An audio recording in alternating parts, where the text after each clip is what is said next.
KaraokeBooks. The Prince and the Pauper. Written by Mark Twain.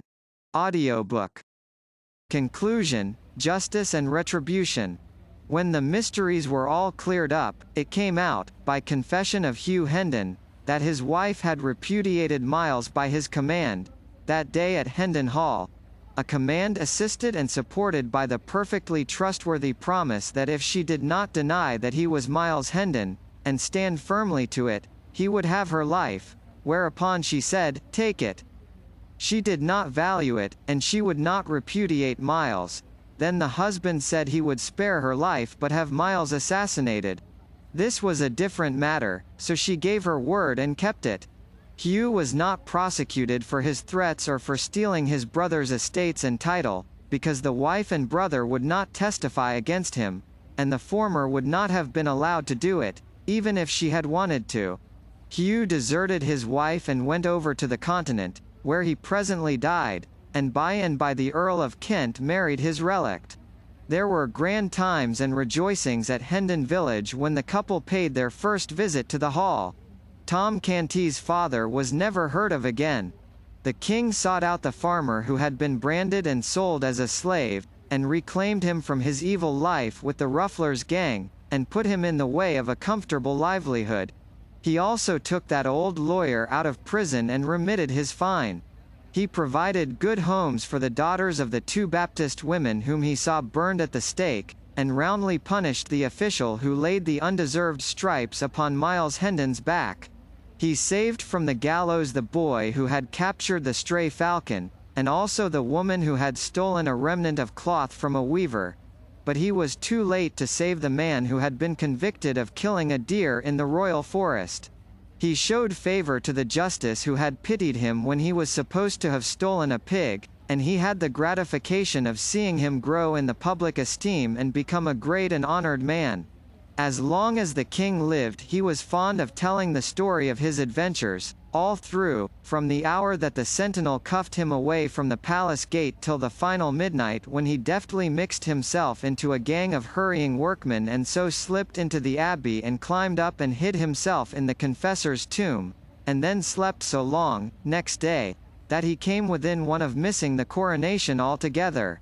He said that the frequent rehearsing of the precious lesson kept him strong in his purpose to make its teachings yield benefits to his people, and so, whilst his life was spared, he should continue to tell the story, and thus keep its sorrowful spectacles fresh in his memory and the springs of pity replenished in his heart. Miles Hendon and Tom Canty were favorites of the king, all through his brief reign, and his sincere mourners when he died. The good Earl of Kent had too much sense to abuse his peculiar privilege, but he exercised it twice after the instance we have seen of it before he was called from this world, once at the accession of Queen Mary, and once at the accession of Queen Elizabeth. A descendant of his exercised it at the accession of James I. Before this one son chose to use the privilege, near a quarter of a century had elapsed, and the privilege of the Kents had faded out of most people's memories. So, when the Kent of that day appeared before Charles I, and his court and sat down in the sovereign's presence to assert and perpetuate the right of his house, there was a fine stir indeed. But the matter was soon explained, and the right confirmed. The last Earl of the line fell in the wars of the Commonwealth fighting for the king, and the odd privilege ended with him. Tom Canty lived to be a very old man, a handsome, white-haired old fellow, of grave and benignant aspect. As long as he lasted he was honored, and he was also reverenced, for his striking and peculiar costume kept the people reminded that, in his time he had been royal. So, wherever he appeared the crowd fell apart, making way for him, and whispering, one to another, "Doff thy hat, it is the king's ward."